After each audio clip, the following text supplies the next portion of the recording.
Parang ang bilis-bilis ng pagdaan ng panahon. Parang ay gabi na naman, ay Lunes na naman, ay bagong taon na naman, at parang kuminsan ay may panghihinayang, kuminsan ay merong konting depression na kasama yung ganyang comment, dahil lalo't medyo past middle age ka na, parang lumalapit na ang pagharap mo sa takip-silim ng buhay. Past middle age, life seems to be passing very quickly, and people begin to think about the meaning and purpose of life once again. Parang pag teenager, nag-iisip ng what is life, what is the meaning of life, then malilimutan yon dahil magiging busy, mag-aaral, magtatrabaho, will raise a family, will try to survive, or even prevail. And then again, the cycle will begin. Kaya sabi nila siguro, life begins at 40. Kasi pagkatapos nun, magsisimula ka na mag-isip ng mga bagay na pinag-iisip mo nung teenager ka.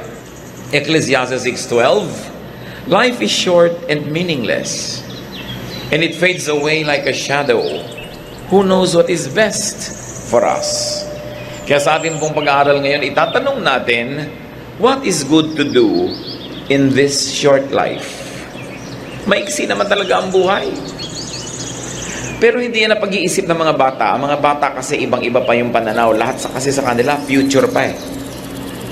Lahat ay iniisip pa, kailangan ko matapos mag-aral, kailangan ko magkatrabaho, magkaroon ng asawa, magkaroon ng anak, mamaya magkaroon ng apo. Pero pag nandun ang lahat yun, nag-iisip ka na namang, ano pa ngayon ang natira sa akin? Kaya kadalasan, pag mayroong konting edad na, nagiging sentimental, mapaghanap, gusto yung mga tao laging nandun, lahat ng anak dumating, dumalaw, kasi para bang nabibilang mo na ang mga privileged days mo in life.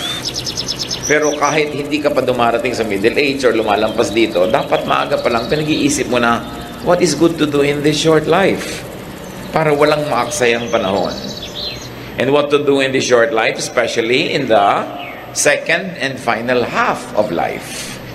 Kung mabubuhay ka ng 80, di 40, kalahati na. Kung 90, di 45. Kung 70, di 35. Kung 60, di 30. Kailan ba ang midlife ng isang tao? Hindi natin alam. Kaya dapat walang sinasayang na panahon. At yan ang gusto ng Diyos para sa atin, na huwag masayang ang ipinahihiram na sandali, na malubos natin at masulit ang panahong ipinahihiram sa atin. So what should be there to do in this short life? Ama namin sa langit, salamat sapagkat kami mahal mo, pinahihiram mo ng buhay, pinahihiram mo ng katawan na ito para malasap namin ang lahat ng mga ligayang katawan lang ang makakalasap. Salamat, Panginoon, sa ipinapahiram yung panahon. Nawa, matuto kami habang maaga, at sa ganon, lahat ng nais mong maramdaman, maranasan, matutunan, magampanan namin ay mangyari. Enable us, O God, to see your face, to receive blessings from you. We like to hear your voice. Speak to us, Lord. Use your servant only as your tool, as your instrument, but be our teacher, be our healer, be our friend. In the name of Jesus, your Son, our Lord, we pray with thanksgiving. 1 Chronicles 4:10, Jabez cried out to the God of Israel, keep me from harm so that I'll be free from pain. And God granted his request. So ano po ang ginawa natin dyan? At anong dapat natin gawin sa maiksing buhay na ito?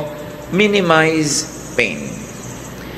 Dapat paliitin natin, pakontiin, padaliin yung mga panahon na merong nararamdaman tayong masakit.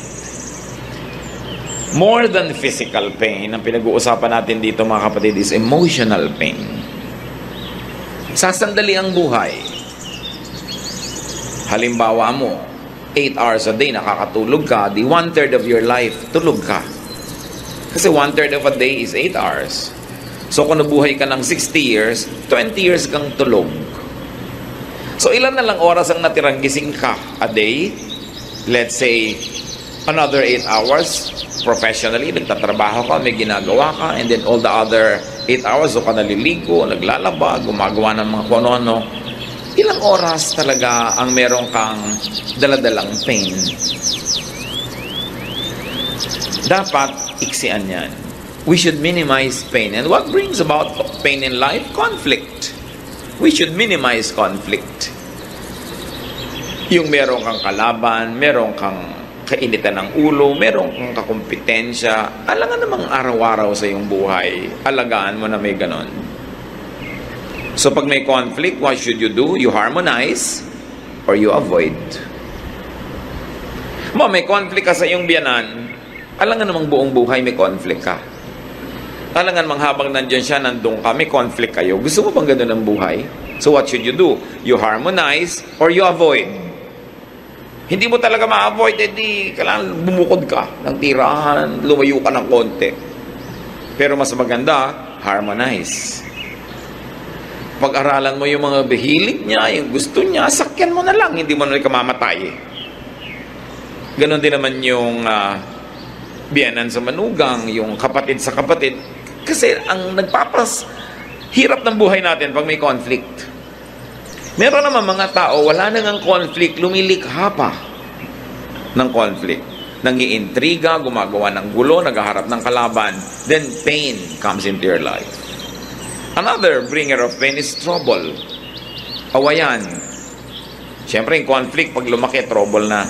What should you do, therefore? In this short life, make peace. Yun ay tinuturo ng Panginoon make peace. Sandali ka lang mabubuhay, uubusin mo pa sa trouble, pwede ka namang gumawa ng paraan para maging peaceful ang iyong buhay. Sa peace naman, dalawa lang yan manalo ka o magpatalo ka para may peace. Lagi kayo nagko-conflict mag-asawa, hindi ka naman manalo, magpatalo ka. Kasi kung talo ka na, wala nang labanan. Yung mga pagpapatalo na madali lang naman, halimbawa gusto niya yung aircon malamig, ikaw giniginaw, doble mo lang kumot mo. Magpatalo ka na lang para peaceful. Pero kung mananalo ka, di manalo ka, syempre gusto rin naman niya siya ang manalo. Lalo sa pag-ibig, hindi mo dapat goal manalo.